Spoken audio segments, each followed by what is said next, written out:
Hi guys, I'm Gasha. Welcome to the channel and welcome as always to our coffee times.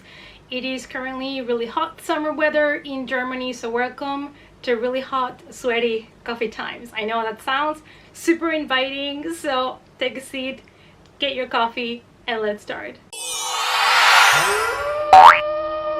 It's coffee time! So for today's video, I was thinking the other day about some ghost stories that I wanted to read, and I thought, let's make a book recommendation video based on ghosts. And there is a total of 10 in this list. I have read 8 of those, and then there's 2 that I really want to check out that I still have not checked myself. So we're gonna go through them. I have some middle grade, some YA, some thriller, and some adult, so that there's something for everybody here. If you're new to the channel, if it's the first video that you see, if you love horror and books, please do consider subscribing before you leave, and also hit the notification bell. Let's start with the middle grades. So the first one is literally a book that I have just read, and that is Creep Over Volume 1 Truth or Dare by PJ Knight. This was my first experience with the series, and I'm definitely going to continue. One of my viewers was kind enough to point out that at the back of these books there is a creeptometer, so it kind of tells you how creepy the book is, and this one is kind of in the middle. So I'm really excited to read other books from the series that are going to be more on the extreme when it comes to creepiness, and see how creepy they really get. So in this story we follow a couple of young girls that are just having a sleepover. So far so good, snacks, movies, and kind of doing makeovers, when they decide to play the game Truth or Dare. That is when Abby will reveal her love for Jake. After she does that, she starts receiving texts that are kind of threatening her and telling her to keep her hands away from Jake. So that is how the story starts. I really enjoyed it. It is a nice quick read, and especially for people that don't want books that are way too creepy. The next one is a middle grade that I have not read myself, but I am dying to, and I have heard that this author has a lot of other good ghost stories, so I am just super excited. And this is supposed to be between middle grade and YA, so it's a little bit more intense apparently than Creep Over, and that is Wait Till Helen Comes by Mary Downing Hahn. And I am just so excited to read this one. It was also published in the 80s. I love the 80s, and so I am just so excited. We follow a couple of kids. They are kind of like a patchwork family. They've all just recently moved together, and their stepsister Heather, she claims that she sees this girl called Helen in the backyard and that she speaks to her. But according to what we can see in the cover and by the title, Helen is probably a ghost that is coming to talk to them. So I am just super excited. And the other one that I have not read but I really want to is a YA book called Ashwood by C.J. Malarski. It is about Willow, a 16-year-old that decides to go to explore an abandoned asylum. So she also expects to have this creepy experience and to go through like dark hallways and find like creepy objects maybe that were left behind, and she does get that experience. However, she takes something with her at home when she leaves the asylum, and she starts having nightmares.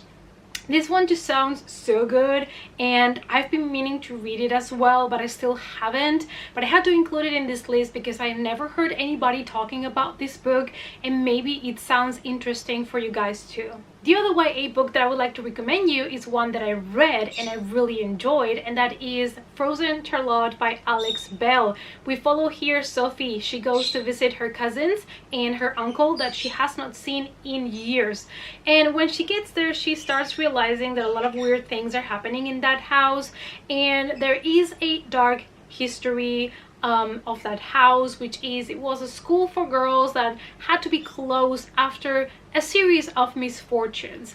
Of course, as you can tell by the title as well, there is some reference to dolls that are called the Frozen Charlottes. So if you love horror combined with creepy dolls, ghost stories, and you're looking for something that it's a YA, something that is not too extreme, too gory, this one might be a great story. Now we're going to the adult book recommendations. First of all, I have for you The Winter People by Jennifer McMahon. I absolutely love this one. I read it in winter, and this one is perfectly atmospheric for the winter season, and it was so heartbreaking but also comforting at the same time. This is a story about ghosts, but it's a story told through different women, through time, through centuries, and it is also about grief and loss, and it's just so beautifully written that if you love horror combined with grief, you definitely need to check this one out. This one also explores that question that I love to see in horror stories, which is, what would you do? How far would you go if you could see your loved ones again after they already died? Now it's time to talk about one of those books that I absolutely loved and I'm dying actually to reread, and that is The Remaking by Clay McLeod Chapman. You probably recognize his name because he published this year Whisper Down the Lane, and a lot of people have been talking about it in booktube. And The Remaking, I read it I think in one sitting, and I was just so mesmerized by it. Similar to Whisper Down the Lane, this is a book based on a true story. It's a supernatural thriller combined with true crime, and it's telling us a story through the course of 20 years. If you are not already sold with that, let me tell you that this is a story about an urban legend.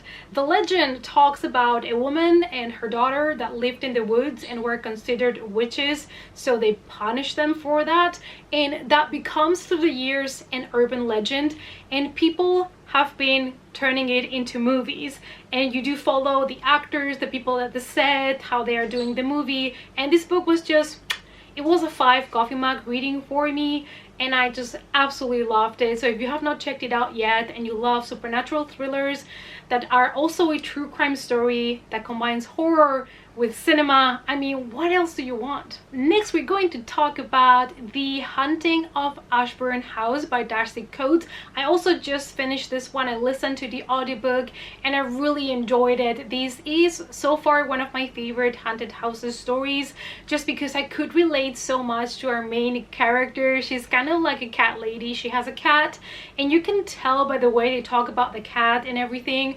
that the author herself probably has cats, because it's accurate, it's spot on. And we follow this poor girl that she thinks all her problems are solved when she inherits the house of one of her aunts, and she never knew the woman, so she wonders why she got the house.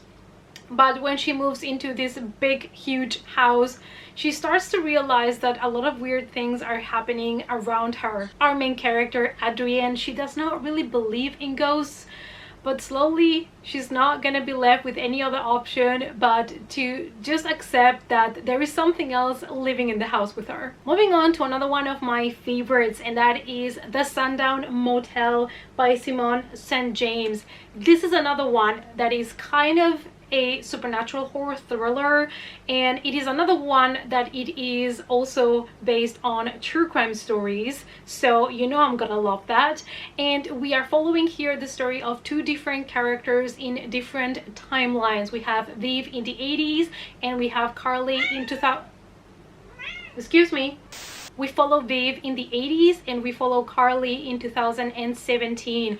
Both these women find themselves in the Sundown Motel, and both of them discover that a lot of people die, disappear, things happen in this hotel, and they try to investigate, and you know, they do kind of detective investigation work to try to figure out what happened in this hotel and why people keep dying and disappearing here. I really enjoyed it. I know a lot of people are not such huge fans of, like, you know, different timelines and all of that, different perspectives, but I absolutely love it when it's done right. And let me tell you, this book is another one that I would reread anytime. Then I decided decided to pick a classic for you guys. Also, if you love urban legends, this one is perfect because we have The Legend of Sleepy Hollow by Washington Irving, and this follows a school teacher that ends up in the town of Sleepy Hollow, and he doesn't believe in any of the stories that are being told in town. That is until he encounters the Headless Horseman. This is such a cool story, and I've always loved the story of the Headless Horseman. I've always loved The Legend of Sleepy Hollow, so if you have not picked it up yet, this is a good classic to check out. And last but not least, I have a compilation of ghost stories, and it is called Roald Dahl's Book of Ghost Stories. He is an author that I've always loved because if you've never read his adult short horror stories, they just are so dark. They are just so twisted. Most of them don't even end well. And I think that's part of why I just loved it, because they're super messed up. And you know, I've always enjoyed his writing, but in this case, it's not him writing the ghost stories, but he picked himself 14 of his favorite ghost stories. So you're gonna hear from different authors, and I also never heard anybody mentioning this collection of ghost stories, so maybe you guys have never heard of it and you're interested to pick it up. Okay, you guys, so definitely something for everybody. Hopefully we have some middle grade, YA, adult, thriller, a classic, and a compilation of stories. So I hope that there was something here for everybody. Let me know down below what you thought about these recommendations and which ghost stories would you recommend me to pick up next. Thanks so much for watching. As always, you guys, please give the video a big thumbs up for support, and also if you want to follow me, my social media is in the description box down below, and I'll see you guys as always in our next coffee time. Bye.